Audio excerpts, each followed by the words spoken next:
Normally, I don't answer phone calls when it's from, numbers that I don't know. But you know how your phone can have caller ID? The caller ID said AT&T Stadium.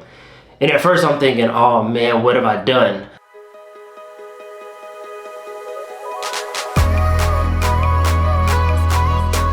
I got in trouble with Skycam.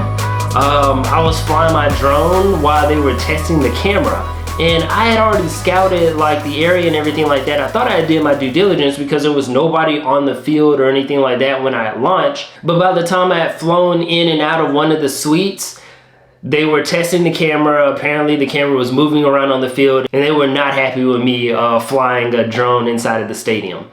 And I mean, I know that happened like half a year ago, but I honestly thought that maybe the Cowboys had just found out, and I thought it was the Cowboys calling me to make sure that I'd never set foot on AT&T Stadium property ever again. I'm nervous or whatever, but I answered the phone. The guy like tells me his name. He says he's with the stadium.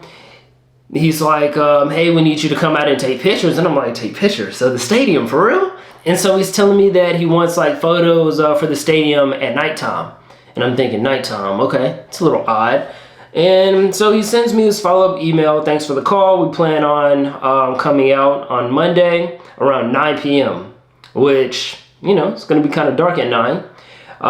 You're welcome to park here. And then we want views similar to what you would see on TV, like blimp shots. Now, if you know anything about me, that's like my bucket list thing that I've wanted to do, like as far as videography. Like I want to be the person that flies a drone like during commercial break. Well, not during commercial breaks, but going in and coming out of commercial breaks on game day.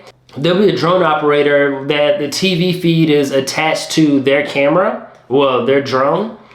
And you'll be able to see like, what the drone sees going in and out of camera breaks. On windy days, most of the time, I think it still is a helicopter, but I've noticed like when it's a drone. So sometimes you'll see like the drone, most of the time, like they do like one or two moves. They're gonna do either a push move, a pull move, or they're gonna like orbit like circular. And sometimes whenever they orbit, sometimes they like to move the gimbal up and down as well.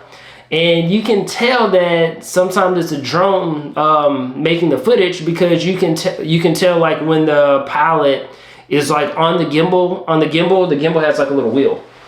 The gimbal has a little wheel. So if you move this wheel, if you move it too hard like this, if you pull it all the way, the camera is just gonna jerk up or jerk down depending on which way you push and pull the gimbal. And you'll notice that on TV, but most people who aren't drone pilots don't know like why the camera's doing that. But that's how you can tell if it's a drone or not. But that's like bucket list of what I've wanted to do. And this is the type of shot that they want from me. Oh, I'm gonna be out here by myself, I guess.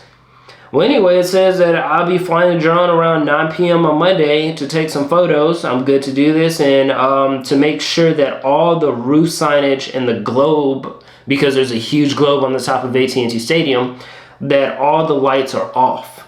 Now, I'm not sure why they want all the lights off, but I have a good guess that this has something to do with FIFA coming to the stadium in 2026. I'm gonna take marketing photos for FIFA.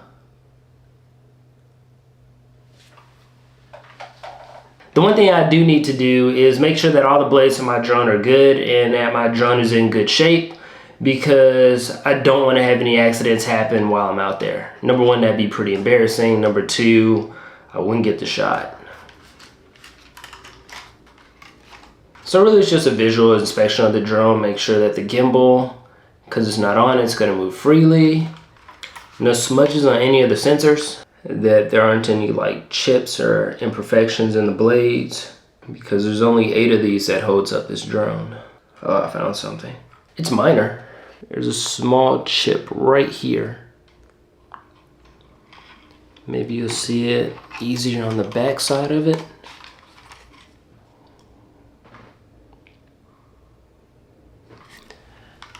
But yeah, these blades are gonna have to get replaced.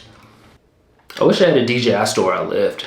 I remember in Costa Rica when I crashed my drone, I did contemplate driving 3 hours down the mountain and then another 3 hours back up just to buy some new propellers. So I could fly my Avata some more. But I ultimately decided against it, and essentially the drone was useless for the rest of the trip. But I gotta find a way to get a new propeller for this thing as soon as possible. So I finally got a pack of replacement propellers in today, and I'm just going to swap out the old propellers and put in these new ones, and we'll be good to go for tonight.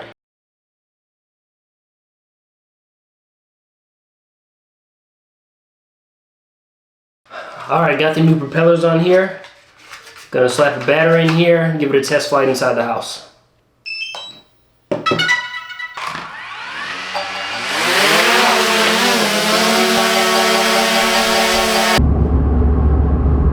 Alright, I'm here at the stadium. I saw it from down the street. They don't have the lights on up top, so it should be good. I'm here just getting, I'm gonna go up, I'm gonna send the drone up and put in basically a banker flight, just making sure that I have connection and everything like that, and trying to get, well, it's blue hour right now, so the sun's setting over here, so the light should be pretty good right now. So let's send it up and see what it looks like.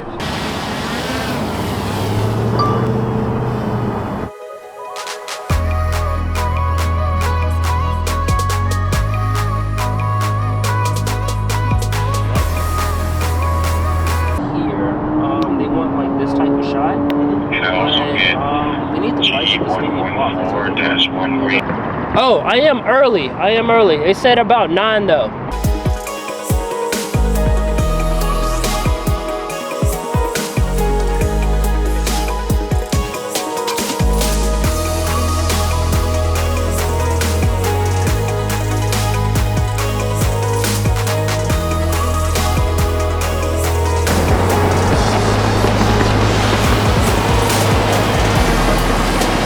Alright, good news. I was informed by the stadium security that the lights are going to turn off at 9. So I burned through half of this battery, but I've got 2 more to go through. I'll probably only get to use 1 of them.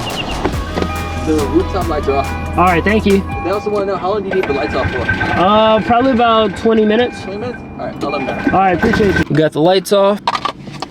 Swapping batteries.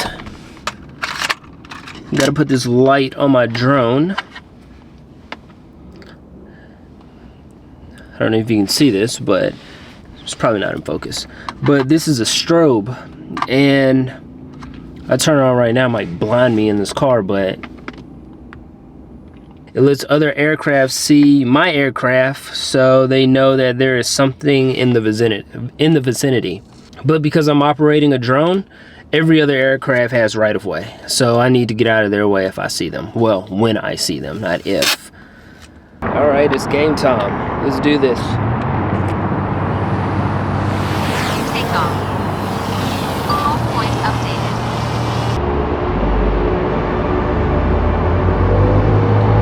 All right, I've gotten through about half of the battery. I'm trying to bring it back this direction. I can see it from here. In fact, I need to take a wide arc. Oh my God, I need to go very far away to get the shot that I'm looking for. Good thing it's a clear night, there's not much wind, so I don't really have to worry about contending with any other kind of outside factors. And it's nice and dark, so I can really see the drone from here because of the strobe.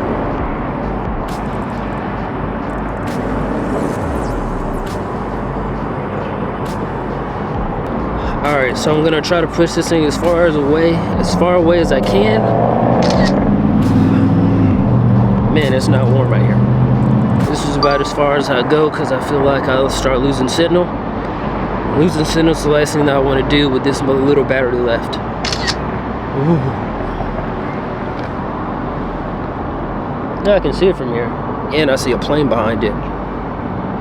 That's not alarming at all. I'm not too far from where I am. It should be right behind me. Oh, it's like literally right on top of my head. That's why I couldn't see the light.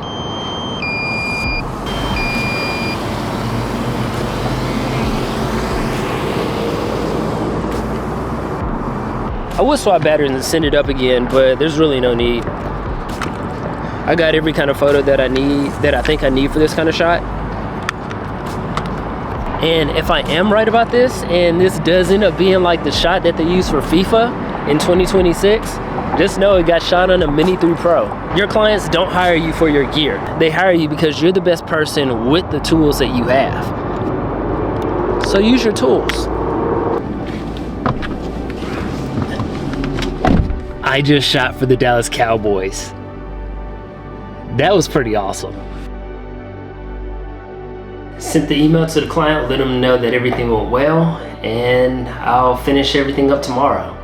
That was an awesome experience. I'm so glad that I got a chance to shoot an NFL stadium and get paid by a sports team. I know the shoot only lasted for about 30 minutes, but that was the biggest shoot that I've ever done in my life. And I'm still soaking it in. It's pretty amazing, honestly. I kind of feel like this is that moment where, you know, later on I realized like this is a moment where I feel like that I've successfully created a job for myself.